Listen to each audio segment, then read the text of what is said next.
Lorsque la Seconde Guerre mondiale commence à s'enliser, Allemands et Alliés cherchent à se donner le coup de grâce par tous les moyens.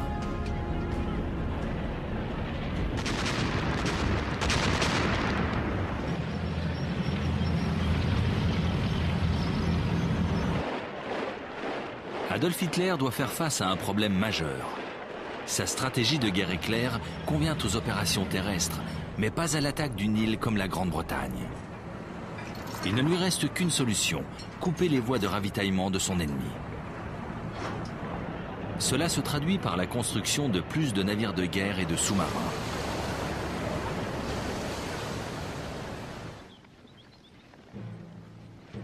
Pour les Alliés, la problématique est différente. Comment frapper l'Allemagne sans avoir de base arrière sur le continent?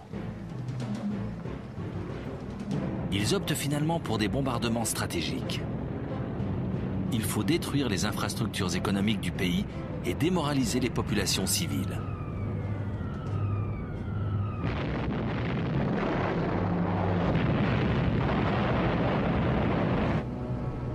Si les deux adversaires ne font pas les mêmes choix tactiques, ils se rejoignent cependant sur un point: épargner la vie de leurs soldats et mettre un terme à la guerre aussi vite que possible.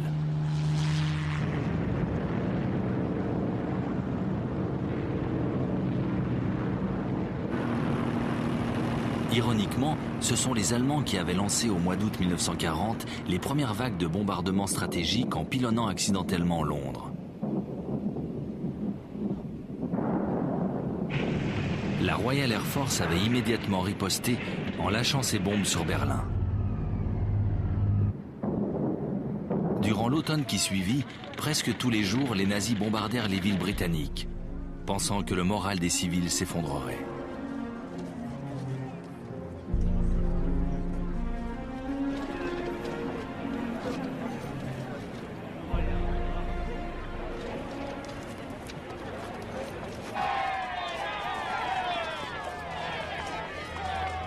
À l'été 1941, lorsque l'aviation allemande rejoint le front russe, ces attaques répétées n'ont toujours pas porté leurs fruits.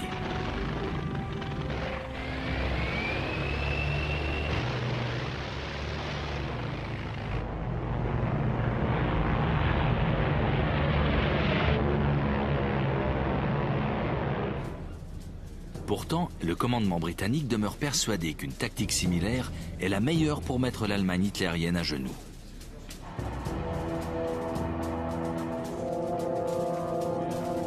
Au début de l'année 1941, la Royal Air Force a justement été dotée d'une nouvelle génération de bombardiers plus puissants.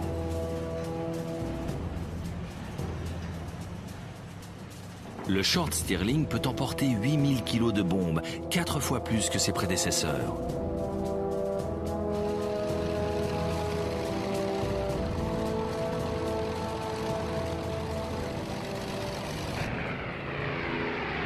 Le but initial n'est pas de faire des victimes parmi les civils, mais plutôt de détruire les usines ou de couper les voies de ravitaillement, en carburant notamment.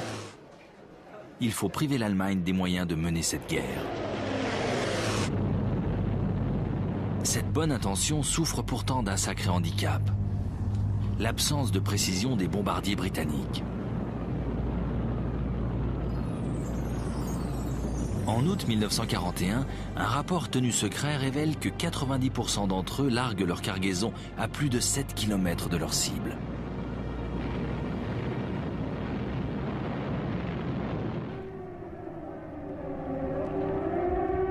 Parallèlement, la défense antiaérienne allemande provoque de gros dégâts auprès des escadrilles alliées.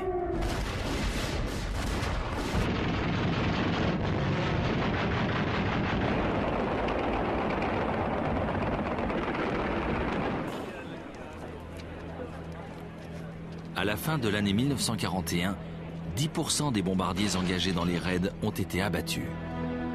Un taux de perte impossible à justifier.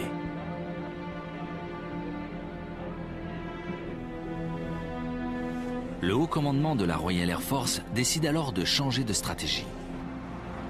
Il ne s'agit plus de tenter d'atteindre des cibles spécifiques. Les pilotes doivent désormais lâcher leurs bombes sur des zones cibles préalablement quadrillées. Cette technique militaire est connue sous le terme de tapis de bombes. les bombardiers vont labourer les cités allemandes. Le raisonnement du ministre de l'Air britannique est implacable. Il veut détruire le moral des populations civiles et plus particulièrement celui des ouvriers de l'industrie.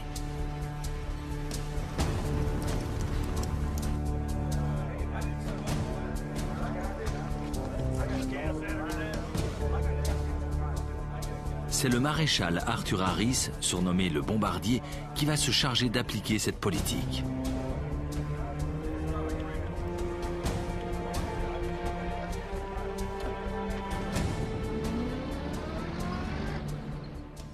There are a lot of people who say that bombing can never win a war. Well, my answer to that is that it has never been tried yet, and we shall see. They sowed the wind, and now they are going to reap the whirlwind.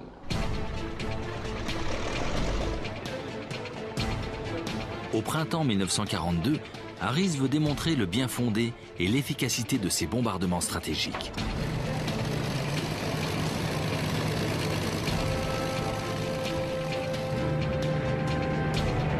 Il va lancer une offensive massive après avoir réuni une impressionnante armada. 1000 bombardiers atteignent Cologne dans la nuit du 30 au 31 mai. La défense aérienne de la ville est submergée. 250 hectares sont dévastés et 200 usines endommagées.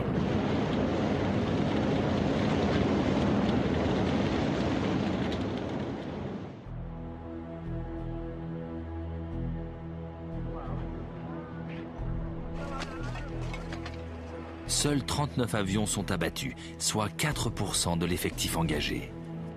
Harris a gagné son pari. Winston Churchill s'est même rangé à son opinion.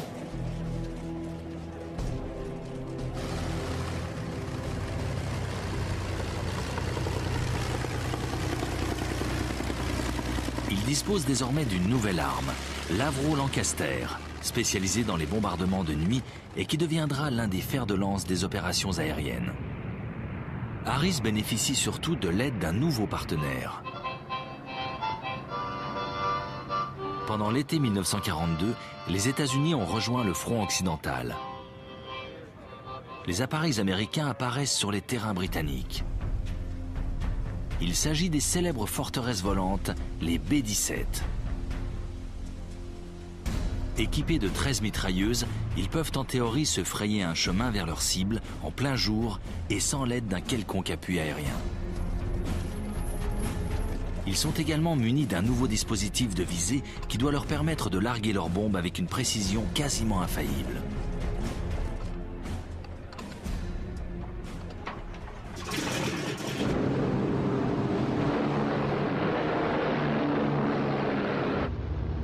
Ces atouts technologiques poussent les Américains à ignorer les leçons des raids britanniques.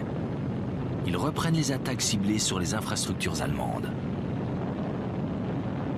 Au mois d'août 1942, ils testent leurs appareils.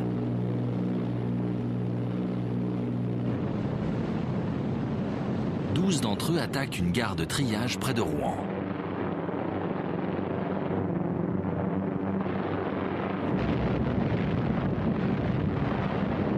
Les dégâts sont minimes, mais les Américains n'ont pas subi de pertes. Pour eux, il ne fait aucun doute que les raids en plein jour sur des cibles préalablement choisies sont envisageables. Les Britanniques sont loin d'être convaincus. L'objectif n'avait que peu d'importance et n'était pratiquement pas défendu. Malgré cette divergence de point de vue, les deux alliés conviennent de coordonner leurs efforts. Ils décident d'organiser le bombardement massif du cœur industriel de l'Allemagne. Le jour, les Américains s'en prendront à des cibles soigneusement sélectionnées. Les Britanniques agiront de nuit, déroulant leurs tapis de bombes sur de vastes périmètres. Ils tenteront ainsi de détruire les instruments de production et de casser le moral des civils. Leur objectif, semer la désolation et forcer l'Allemagne à mettre un terme à la guerre.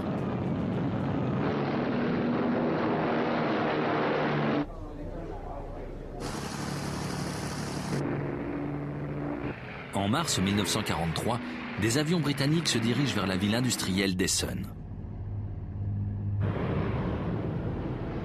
Une première vague de bombardiers légers va illuminer la cible en larguant des fusées de signalisation. « 450 Lancaster les suivent de près et balayent la ville pourtant fortement défendue.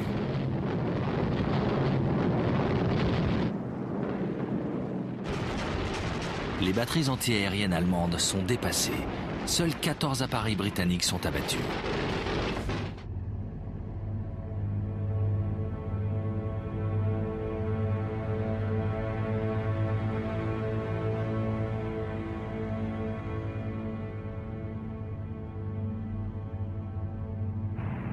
Ce raid est suivi de plusieurs vagues d'attaques similaires sur les villes industrielles de la Ruhr.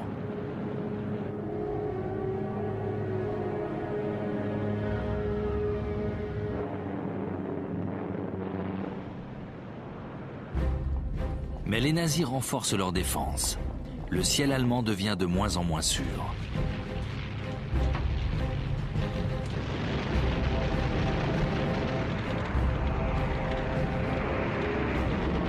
Un avion sur 10 ne rentre plus de mission. Harris fait les opérations.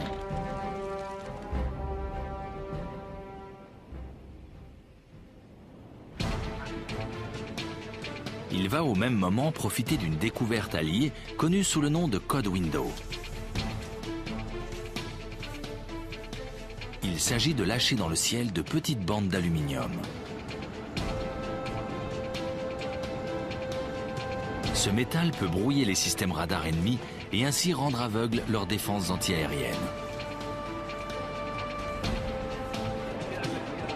Harris se frotte les mains. En juillet 1943, il reprend l'offensive. Nom de code de l'opération, Gomorrhe.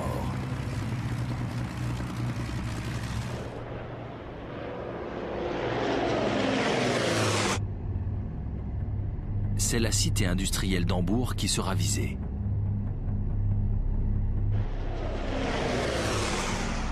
Une première vague de bombardiers provoque les interférences magnétiques.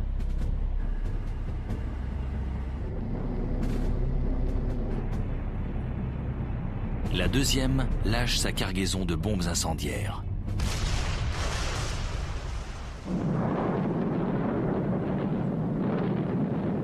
Le feu dévaste le centre-ville.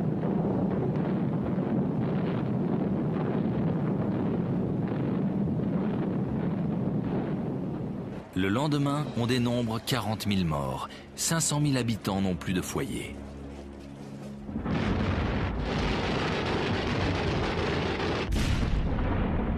D'autres raids suivent sur le port. La population est profondément traumatisée.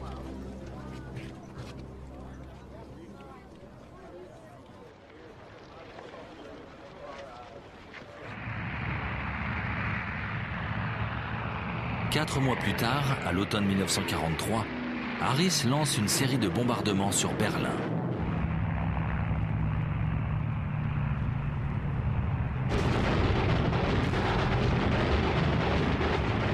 Les Allemands réagissent. Ils réussissent à contrecarrer les effets du système Window. Leurs radars redeviennent efficaces. Au printemps 1944, les Britanniques perdent à nouveau 10% de leurs appareils. La population civile allemande ne semble toujours pas sur le point de craquer. La tactique des tapis de bombes n'a pas le résultat escompté.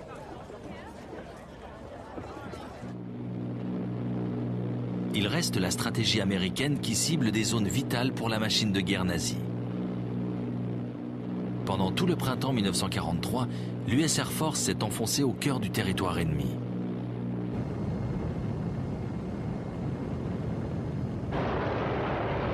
Mais le nombre des pertes grimpe. Un avion sur 15 ne rentre pas à la base.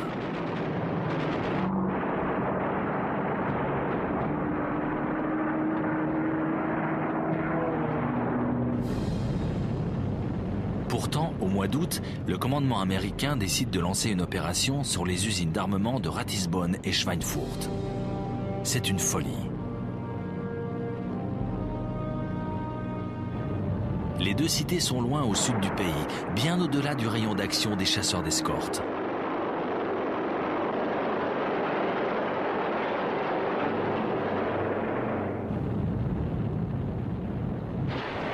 Sur les 376 forteresses volantes, 60 sont abattues, dont 54 par la chasse allemande. Les stratèges américains se sont trompés. Les B-17 ne peuvent pas se défendre seuls contre l'aviation ennemie. Les campagnes de bombardement trop lointaines sont suspendues. La guerre continue sans qu'une stratégie de remplacement soit trouvée. Pourtant, une solution existe.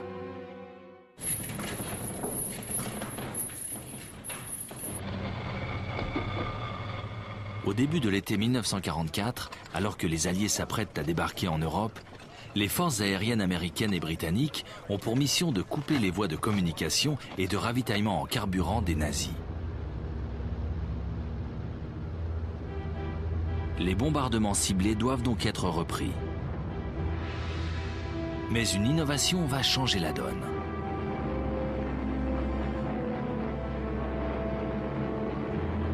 Les ingénieurs anglais ont modifié un avion de chasse américain, le Mustang P-51. Ils l'ont doté d'un moteur tout droit sorti des usines Rolls-Royce. Cette nouvelle motorisation augmente le rayon d'action de l'appareil. Le Mustang devient alors l'ange gardien idéal des bombardiers affectés à des missions de longue distance.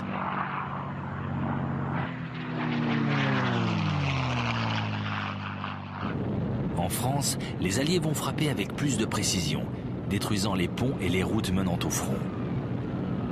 Le ravitaillement en carburant de la Wehrmacht devient de plus en plus difficile.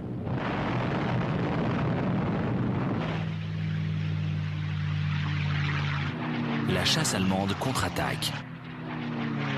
Mais désormais, ce sont les Mustangs qui dominent les airs. De plus, bon nombre des appareils de la Luftwaffe sont cloués au sol, faute de combustible. Si la campagne de bombardement n'a pas mis l'Allemagne à genoux, comme l'espéraient les Alliés, elle porte néanmoins ses fruits. Un homme, pourtant, n'est toujours pas satisfait. Arthur Harris, le bombardier, est toujours convaincu que seuls des bombardements massifs permettront de faire taire l'Allemagne une fois pour toutes. À la fin de l'année 1944, il remet la stratégie des tapis de bombes au goût du jour.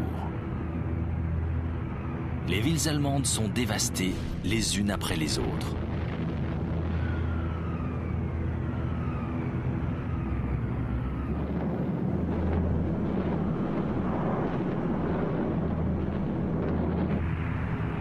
Au mois de février 1945, Harris donne l'ordre d'attaquer une ville de moindre importance stratégique, Dresde. Les rues sont bondées de réfugiés, chassés de leurs maisons par les bombardements. Mais Harris n'a que faire des populations civiles.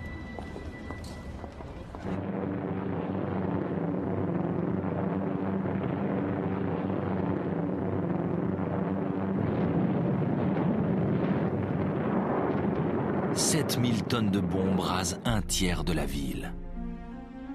Le nombre des victimes est encore aujourd'hui sujet à polémique. Le total varie de 25 000 à 305 000 morts. Ce bombardement meurtrier sert la propagande nazie qui diffuse abondamment les images des corps brûlés ou mutilés d'enfants. Ce raid est allé trop loin dans l'horreur. Mais le moral du peuple allemand ne faiblit pas. Dans le camp adverse, l'espérance de vie de 60% des équipages de bombardiers alliés ne dépasse pas une trentaine de missions. La tactique des bombardements massifs n'a jamais fait vaciller le régime nazi.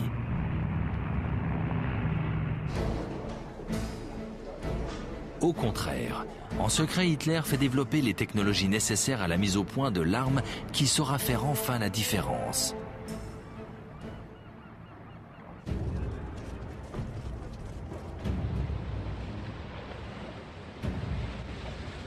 Le Führer doit atteindre l'Angleterre, affaiblir son adversaire direct beaucoup trop proche des côtes de la France occupée. Mais comment faire? La puissance navale britannique l'empêche de manœuvrer dans la Manche.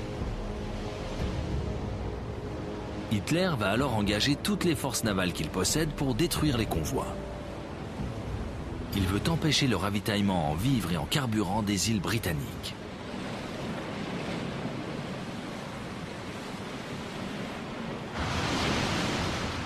Dans les 18 premiers mois de la guerre, les Allemands coulent plus de 130 vaisseaux marchands.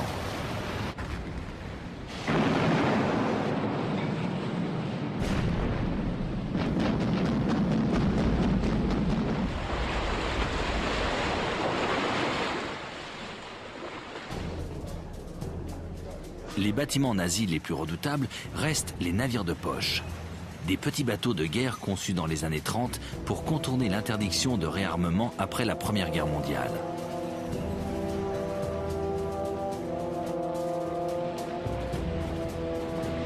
L'un d'entre eux, le Graf Spee, s'illustre particulièrement.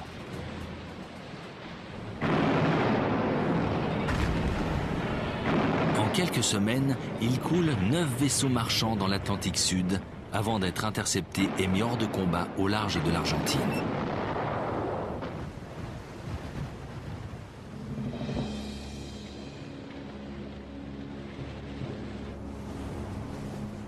Les raids allemands font beaucoup de dégâts. Si les pertes alliées se poursuivent, la Grande-Bretagne aura de sérieux problèmes de ravitaillement.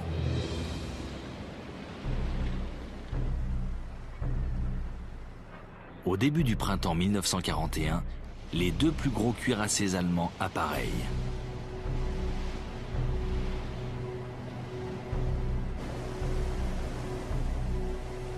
Leur puissance de destruction est énorme.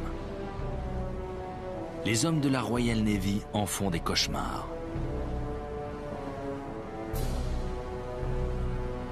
Le premier à se mettre en chasse est le Bismarck. En mai, un avion de reconnaissance de la Royal Air Force le repère dans le port norvégien de Bergen. Il cherche visiblement à s'infiltrer dans l'Atlantique Nord. La marine britannique se lance à sa poursuite. 2 jours plus tard, il est signalé dans l'Atlantique Nord.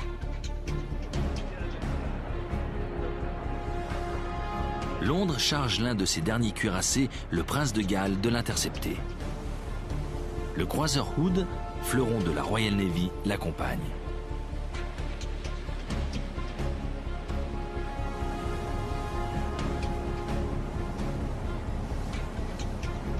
À l'aube du 24 mai, les 3 navires sont à portée de tir. C'est la première fois de la guerre que 2 cuirassés ennemis s'affrontent.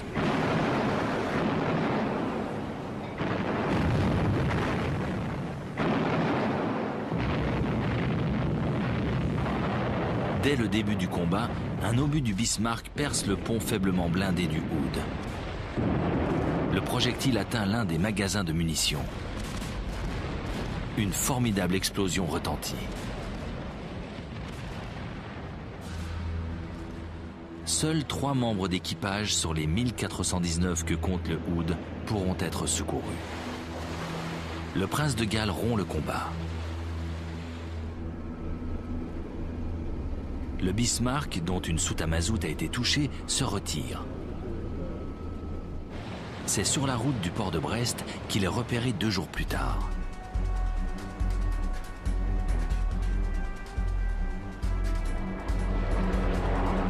Les appareils britanniques l'attaquent en piqué.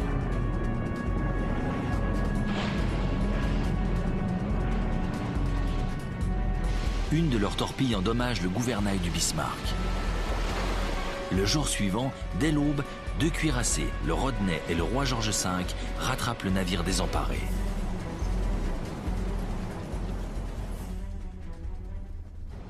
Les obus de gros calibre pleuvent sur le pont du navire allemand.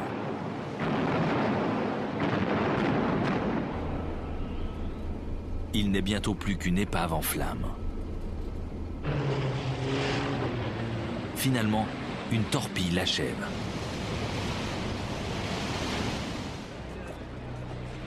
Sur plus de 2200 personnes présentes à bord, seuls 110 marins survivront. Le Bismarck n'a pas eu le temps de couper les voies d'approvisionnement des îles britanniques.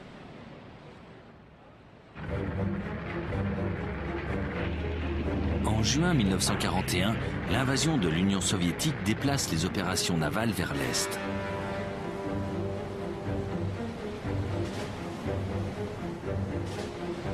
Les convois de ravitaillement alliés rejoignent les ports russes de Mourmansk et Arkhangelsk. La marine allemande, la Kriegsmarine, n'a pas l'intention de les laisser faire.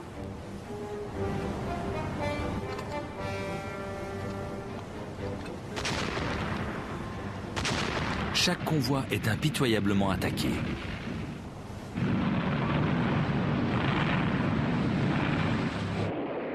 Mais ces déplacements sont devenus si dangereux qu'à l'été 1943, toutes les opérations sont suspendues. Elles doivent reprendre à l'automne, une période durant laquelle le mauvais temps et la faible visibilité permettront aux navires de se faufiler vers la mer de Barents.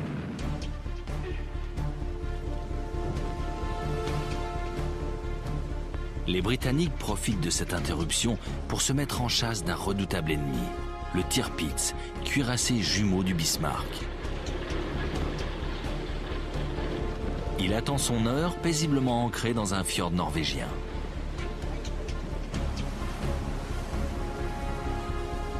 La Royal Navy est déterminée à se débarrasser de ce dangereux adversaire.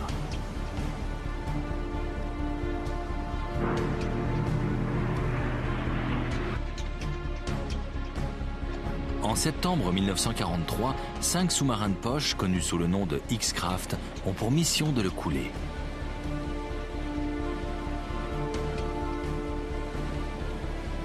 Ils l'attaquent, mais ne lui causent que de faibles dommages. Au printemps suivant, le Tirpitz menace à nouveau les convois dans la mer du Nord.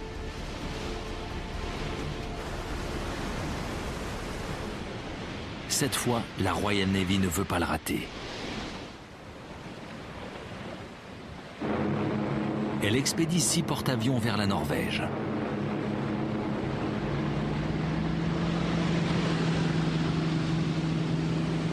Les Allemands sont pris par surprise.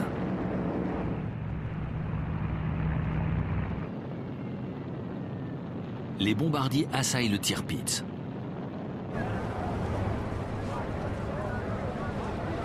Mais les petites bombes ne font qu'égratigner le blindage du cuirassé. Trois mois plus tard, il est de nouveau en service.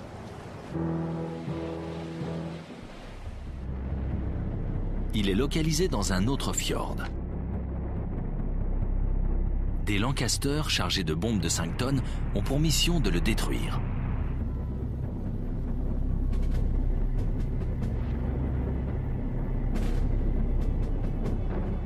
Mais le Tirpitz lance un rideau de fumée derrière lequel il devient quasiment invisible.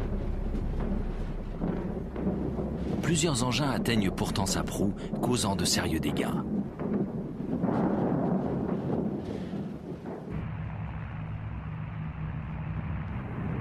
Enfin, le 12 novembre 1944, une autre escadrille de 32 bombardiers le surprend. Cette fois, les conditions sont parfaites. 3 énormes bombes frappent une réserve de munitions. Le Tirpitz chavire doucement. 971 marins sont tués. Après plus de 2 ans de course-poursuite, la Royal Navy a enfin gagné son duel.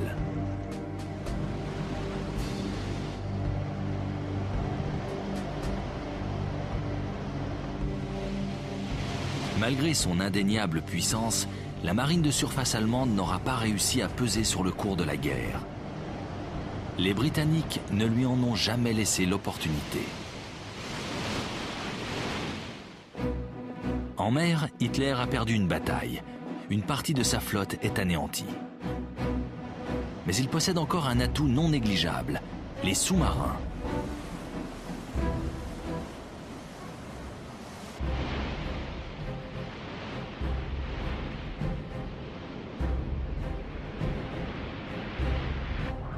Les stratèges nazis espèrent depuis longtemps que les U-boats pourront tenir le blocus des îles britanniques.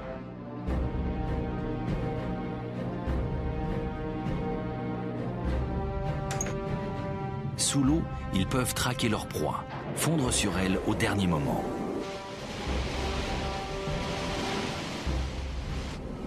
Ils sont aussi extrêmement efficaces en surface.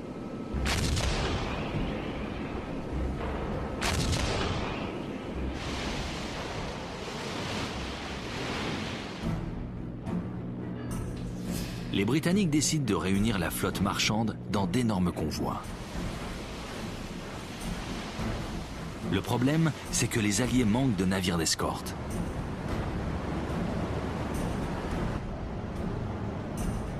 De nombreux bateaux sont sans protection. Et le commandement des forces navales va se montrer très prétentieux. Les officiers supérieurs sont persuadés qu'ils disposent des moyens technologiques et militaires pour contrecarrer la menace allemande. Ils vont vite s'apercevoir de leur erreur.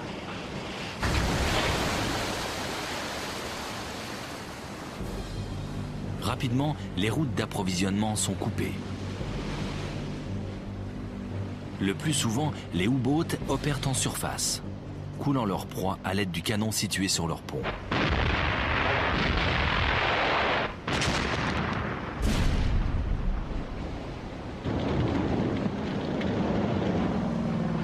La Royal Navy détache alors des porte-avions transportant des chasseurs de sous-marins qui patrouillent au-dessus des routes empruntées par les convois. Les résultats demeurent cependant bien en dessous des attentes.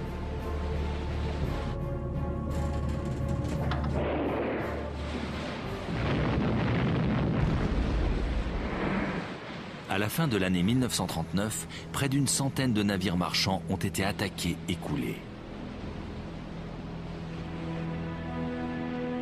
Si les assauts se poursuivent à ce rythme, la situation du Royaume-Uni deviendra dramatique. Carburant, nourriture et munitions, tout commence à manquer.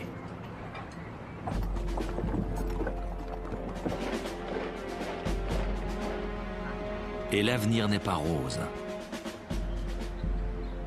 Car les Allemands sont installés sur les côtes françaises.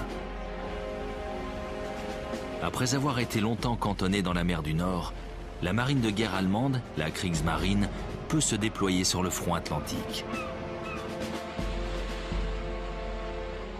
Désormais, ces forces peuvent attaquer à partir des ports français. Les nouveaux modèles de U-boats s'installent à Brest, Lorient, Saint-Nazaire, La Rochelle et Bordeaux. L'amiral Karl Dönitz les lâche dans l'Atlantique où ils chassent en meute.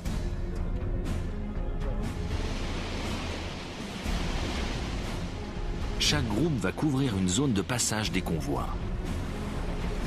Lorsqu'un sous-marin a repéré les proies, il contacte les autres.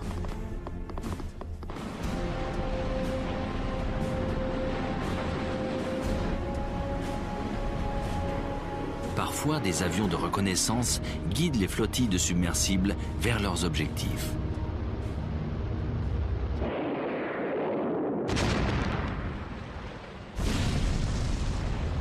À la fin du mois d'octobre 1940, 40% des vaisseaux marchands alliés n'arrivent plus à bon port. Le ravitaillement de la Grande-Bretagne est compromis.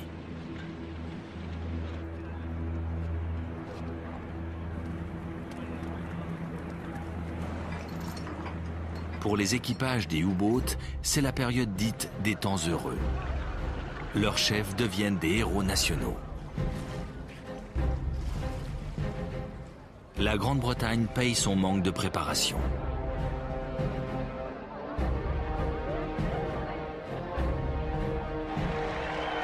Mais finalement, une décision importante va être prise. L'amirauté britannique lance un programme de fabrication de vaisseaux anti-sous-marins. Inspirées des formes d'une baleinière, les corvettes ont l'avantage de pouvoir être construites vite et en grand nombre.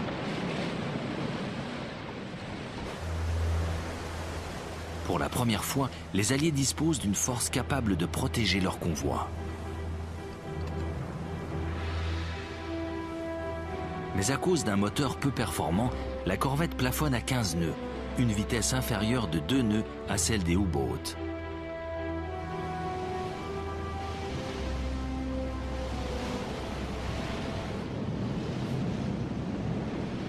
Dans le même temps, des avions de patrouille sont équipés de grenades sous-marines.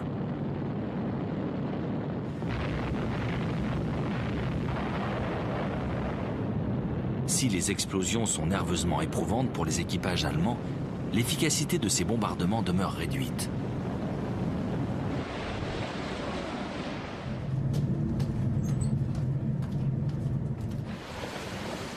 Pour obtenir des résultats probants, il faut attendre une série d'avancées technologiques.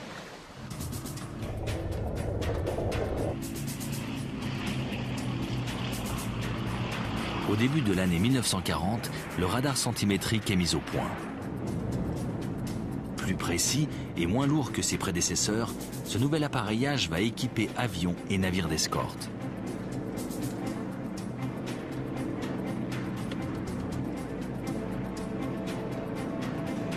Les U-boats ont de plus en plus de mal à faire surface.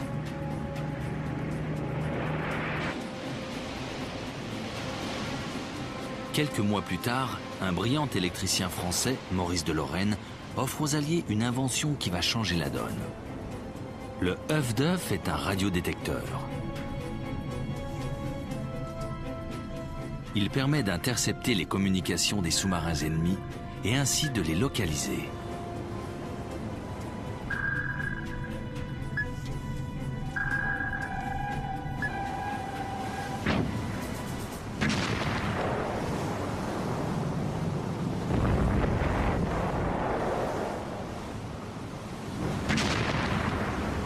En 1941, grâce à ce nouveau système, les Britanniques parviennent à parer de nombreux raids allemands.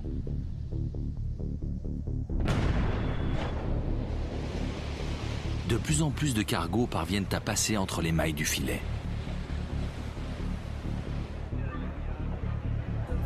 Début mars, l'un des héros de la Kriegsmarine, Günther Prien, commandant du redouté U-47, disparaît dans l'Atlantique Nord.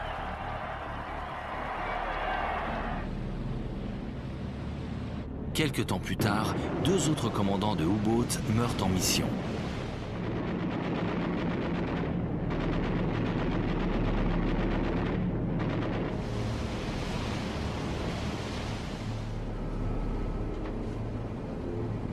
Pour la marine allemande, les jours heureux sont finis, d'autant qu'un autre événement survient.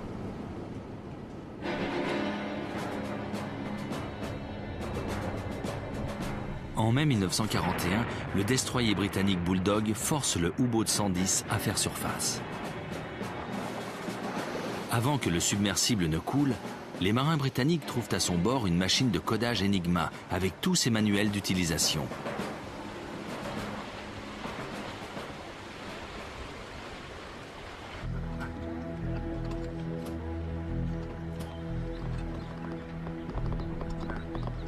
Le secret sera bien gardé. Jusqu'à la fin de la guerre, les nazis ignoreront que Londres a les moyens de briser les codes de la Kriegsmarine.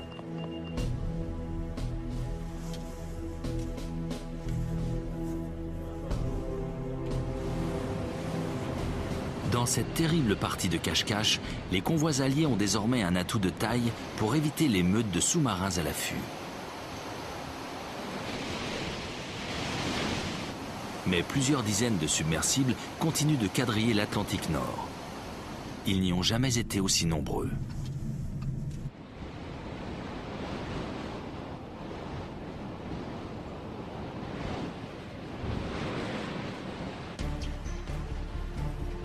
À la fin de l'année 1941, la machine de guerre allemande en produit de plus en plus.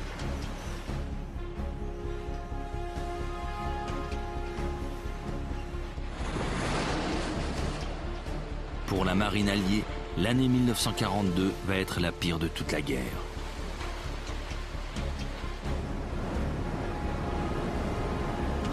Mais un événement va changer radicalement la physionomie de ce conflit.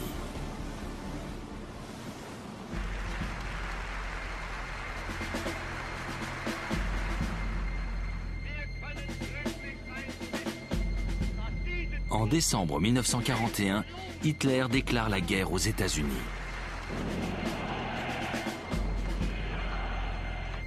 Immédiatement, l'amiral de Nitz ordonne à ses sous-marins d'attaquer les convois de cargo battant pavillon américain.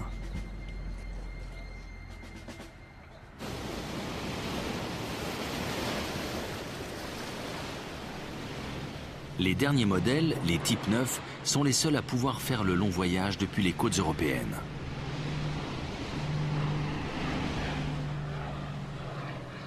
Mais arrivés sur place, leur travail est facile. Le commandant en chef des forces navales américaines, l'amiral Ernest King, a refusé de joindre ses navires marchands au convoi de protection mis en place par les Britanniques.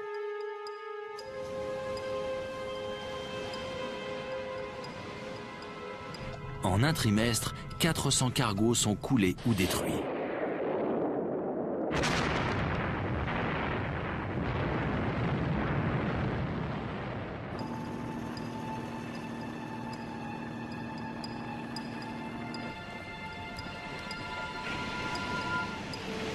Les Américains subissent les mêmes revers que les Britanniques quelques mois plus tôt. Ils doivent changer de stratégie.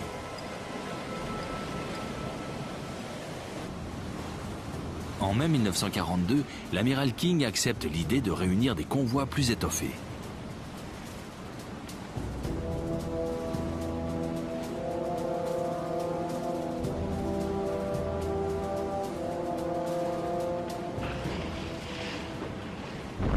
En juillet, le nombre des pertes baisse. Les Allemands changent à leur tour de tactique. Les U-boats vont concentrer leurs attaques dans une région particulière de l'Atlantique Nord, le Trou Noir, une zone trop éloignée des côtes pour les avions anti-sous-marins.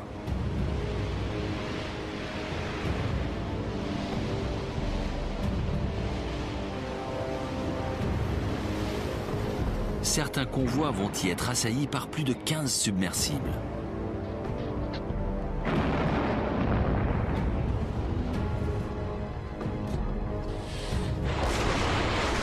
Durant le seul mois d'octobre 1942, 56 navires sont coulés au milieu de l'Atlantique. Au mois de mars 1943, les Alliés perdent 120 bâtiments.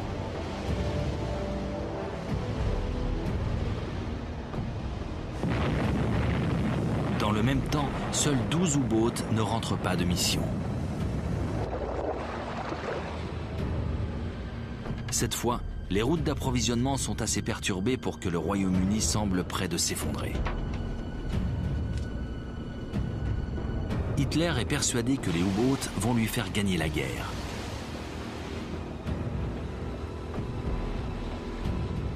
Mais les Alliés ne renoncent pas. Les marins britanniques ont un nouveau chef. L'amiral Max Horton a longtemps été à la tête des sous-marins de la Royal Navy. Sa première initiative est destinée à protéger les convois. Il détache une escouade de destroyers et de frégates capables d'intervenir dès qu'une meute est repérée.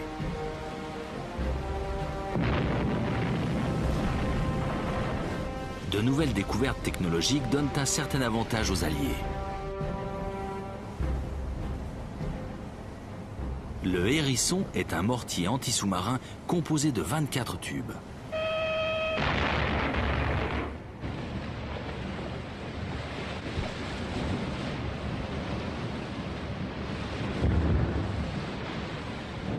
Certains bombardiers vont être équipés d'une lampe surpuissante leur permettant de chasser de nuit lorsque les sous-marins rechargent leurs batteries en surface. Son efficacité est telle que les sous-mariniers allemands préféreront faire surface de jour pour voir les avions arriver.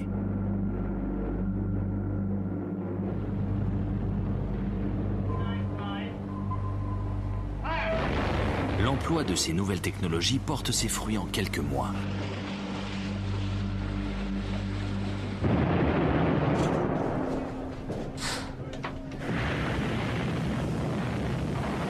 Les raids des U-boats sont de moins en moins efficaces. À tel point que l'amiral de Nitz décide de reprendre l'initiative. Le 22 avril 1943, le convoi allié ONS 5, composé de 43 navires marchands et 4 escorteurs, quitte Liverpool. Il doit rallier le Canada pour y charger de l'armement. Dönitz veut frapper un grand coup. 3 meutes, plus de 43 sous-marins fondent sur le convoi.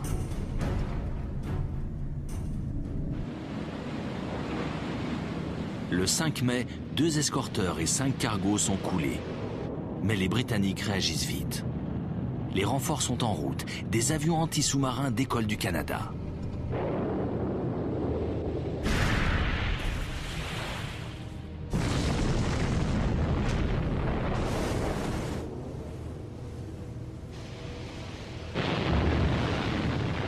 Le 6 mai, un épais brouillard enveloppe les forces alliées qui contre-attaquent. 7 U-boats sont coulés. 7 sont gravement endommagés.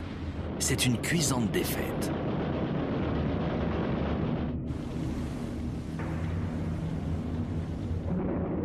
Deux semaines plus tard, Dönitz déclenche une nouvelle attaque.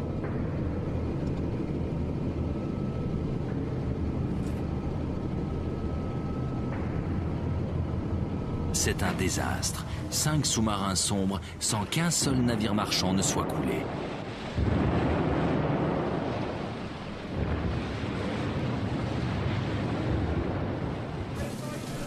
Les hommes de la Kriegsmarine vont surnommer cette période le Mai noir.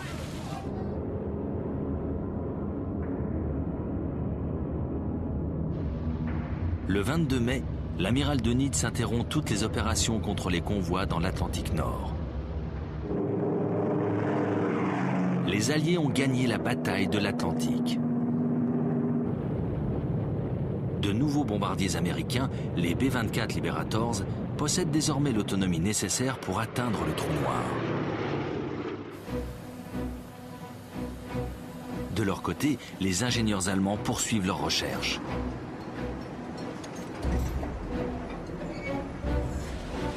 Les submersibles sont équipés de détecteurs de radar et de canons anti-aériens. Certains sont munis d'un schnorkel, un tube d'évacuation des gaz brûlés et d'admission d'air frais qui leur permet de demeurer sous l'eau plus longtemps.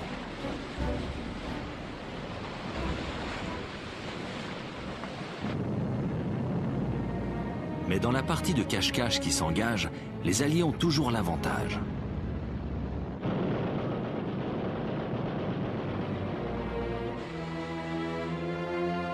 Le fer de lance d'Adolf Hitler dans l'Atlantique est cloué dans les ports. C'en est fini du temps où les meutes parcouraient librement l'océan. Les Allemands vont jeter leur dernière force dans la bataille. Ils produisent un nouveau sous-marin révolutionnaire, le Type 21.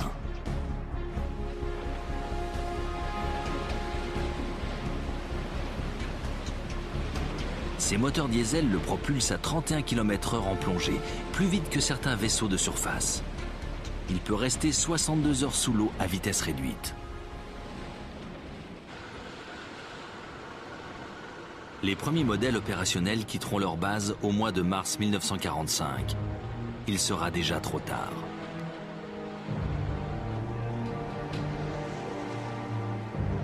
Depuis la fin de l'année 1943, les Alliés dominent l'Atlantique. Cette victoire constitue un autre tournant de la Seconde Guerre mondiale. Le bilan de la bataille est terrible. 800 U-boats ont sombré. 75% des équipages de sous-mariniers allemands ont péri. De leur côté, les Alliés ont perdu 32 000 marins.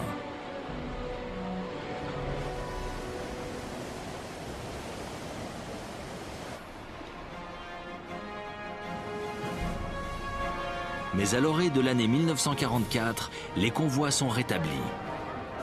Le matériel et les hommes en provenance des États-Unis affluent au Royaume-Uni. Une autre grande bataille se prépare. La victoire dans l'Atlantique n'aura été qu'une étape avant le débarquement allié en Europe.